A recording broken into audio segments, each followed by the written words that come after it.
Les ondes gravitationnelles commencent à être observées au sol dans les grands interféromètres optiques qui ont été développés aux États-Unis, les deux interféromètres LIGO, et également bientôt à Pise avec l'interféromètre Virgo, franco-italien. Ces interféromètres vont voir des ondes gravitationnelles dans une gamme de fréquences de l'ordre de 10 à 10 000 Hz.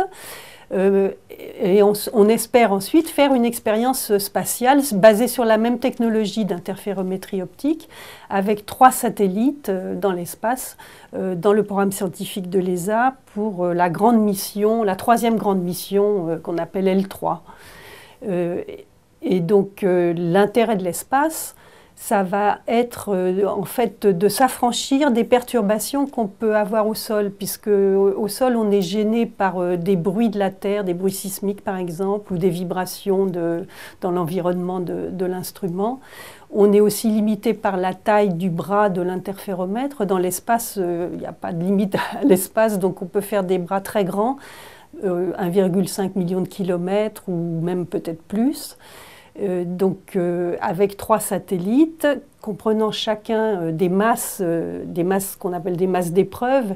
Et ce qu'on va chercher à mesurer, c'est la variation relative de ces masses d'épreuves par cette technique optique lorsqu'une onde gravitationnelle traverse ce triangle qui servira d'antenne.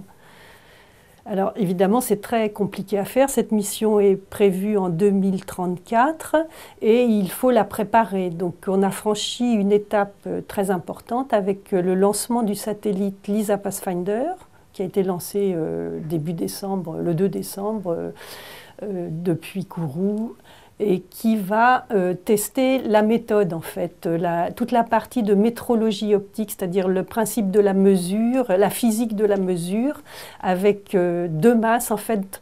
On rétrécit le bras un des bras de la mission LISA et on le place dans un seul satellite avec une distance beaucoup plus courte entre les 2 masses et on teste le principe de cet écart, de la mesure de cet écart entre les masses au passage d'une onde gravitationnelle. On est maintenant sur la voie de cette mesure puisque le satellite a été lancé, la recette en vol est en cours et on aura les premières mesures en fait quand les 2 masses de LISA Pathfinder vont être lâchées dans le vide le plus parfait à partir du mois de mars.